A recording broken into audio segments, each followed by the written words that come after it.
আসসালামু আলাইকুম। আলহামদুলিল্লাহ, শুক্রিয়া। আল্লাহর কাছে লক্ষ লক্ষ শুক্রিয়া যে আমি আপনাদের সামনে আবার কথা বলতে পারছি। আমি গত ২ দিন আগে একটা স্ট্যাটাস দিয়েছিলাম, আমার একটা অ্যাক্সিডেন্ট হয়েছিল। হ্যাঁ, একটা অ্যাক্সিডেন্ট হয়েছিল এবং আমি সেন্সলেস হয়ে গিয়েছিলাম।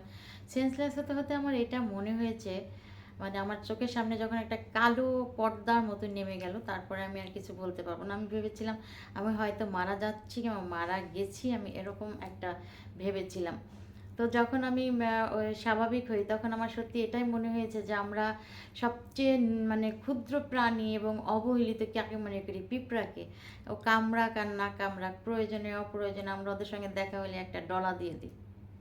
মানে ওদের জীবনের কোনো মূল্য নাই এরকম। কুকুর, বেড়াল, ছাগল, আমরা সব কিছুকেই খুব তুচ্ছ তাচ্ছিল্য ভাবি একমাত্র মানুষ ছাড়া, তাই না? মানুষের মানে সভ্যতা আছে বলেই হয়তো মানুষ সভ্যতা বোঝে, এই জন্যে মানুষকে আশরাফুল মাখলুকাত বলা হয়, কারণ সভ্যতা তৈরি করার মতো এবং সভ্যতা বোঝার মতো, এই মহাবিশ্ব ব্রহ্মাণ্ড বোঝার মতো তৌফিক আল্লাহ দান করেছেন বলেই তো মানুষ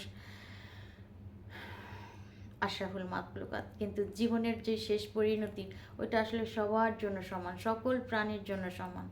আমরা জীবনের সময়গুলোকে কিভাবে ব্যয় করি আমরা কখনো ভাবি না।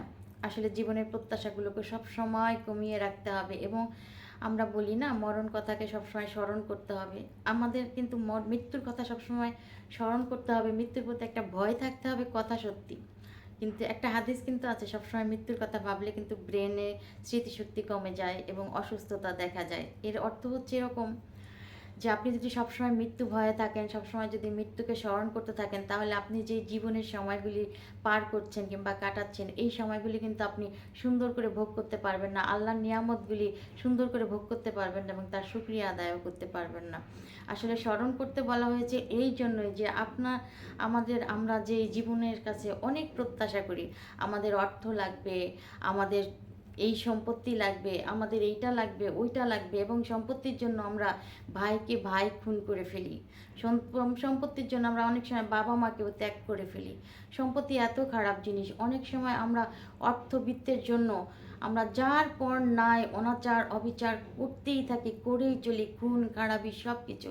আল্লাহ আসলে এই সব থেকে বিরত থাকার জন্যই বলেছেন তোমরা মৃত্যুকে ভয় করো। যখন আমরা সম্পত্তির জন্য আমাদের আপন ভাইকে খুন করি, যখন আমরা আমাদের স্বার্থ সিদ্ধির জন্য আমাদের খুব কাছের বন্ধুকে খুন করি কিংবা কটু কথা বলি, তখন যেন আমরা মৃত্যুর কথা স্মরণ করি যে কি লাভ হবে এই সম্পত্তিকে এইভাবে হরণ করে কিংবা এইভাবে পাওয়ার আশা করে, এত অর্থবিত্তের জন্য এত অন্যায় সৃষ্টি করে কি হবে? আমাকে তো একদিন চলে যেতেই হবে, একদম শূন্য হাতে, একদম শূন্য হাতে।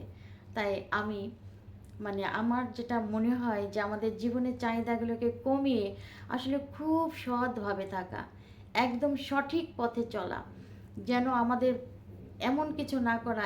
আমার যেটা মনে হয় যে জীবনের জন্য খুব জরুরি হচ্ছে, প্রথমে আপনি মিথ্যা বলবেন না, কাউকে ঠকাবেন না, প্লিজ কাউকে ঠকানোর চিন্তাই করবেন না, এবং কারো চেয়ে আপনি বড় হতে চাইবেন না। আপনি আপনার নিজের যোগ্যতা দিয়ে এবং আল্লাহর উপর ভরসা দিয়ে করে নিজেকে এগিয়ে নেন, দেখবেন আপনি এমনিতেই সাফল্য অর্জন করবেন। কিন্তু কাউকে ঠকিয়ে কখনো কেউ বড় হতে পারে না। আর মিথ্যা কথা তো একদম বলা যাবে না। মিথ্যা কথায় কিন্তু মানুষ অনেক সময় আশায় পড়ে যায়, লোভে পড়ে যায়, তখন যখন যখন এটা ভঙ্গ হবে, তখন কিন্তু সত্যি সেই মানুষটা অনেক আহত হবে, কষ্ট পাবে। তাই কাউকে মিথ্যা কথা বলবেন না, মিথ্যা প্রলোভন দেখাবেন না। আর এত অর্থবিত্তের দরকার নেই। ততটুকুই অর্থ আপনি অর্জন করবেন যতটুকু অর্থ আপনি আপনার পরিশ্রম, মেধা, মননের মাধ্যমে পাবেন। এর বাইরে যে কখনো কোথাও যে কোনো সম্পত্তির কোনো দরকার নেই, কেননা আপনাকে চলে যেতেই হবে খুবই শূন্য হাতে, এবং আমরা যা রেখে যাব এগুলো আসলে অন্যেই ভোগ ভোগ করবে। আমরা এত কষ্ট করে দুর্নীতি করে যা কিছু তৈরি করব, যে প্রাসাদ আমরা বানাবো, এই প্রাসাদটাতে থাকার মতো গ্যারান্টি আমাদের নেই।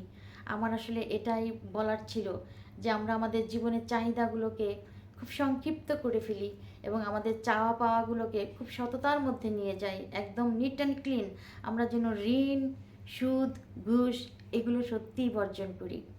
আজকের এই শুক্রবারের পবিত্র দিনে আমার এটাই ছিল একটা কথা। আর আমার জন্য সবাই দোয়া করবেন। আমি সত্যি সেদিন খুব খারাপ একটা পরিস্থিতি থেকে আল্লাহ আমাকে বাঁচিয়ে নিয়ে এসছেন। আমি এই জন্য লক্ষ লক্ষ শুকরিয়া আল্লাহর কাছে। এবং আপনারা যারা আমাকে আমার ওই স্ট্যাটাসটা দিয়েছিলাম, যারা যারা আমাকে আমার জন্য দোয়া করেছেন, যারা যারা আমাকে কমেন্টস করেছেন, আমার প্রত্যেকের জন্যই আমার অনেক অনেক ভালোবাসা এবং দোয়া রইল। আসসালামু আলাইকুম, ভালো থাকবেন, আল্লাহ ভালো রাখুক সবাইকে।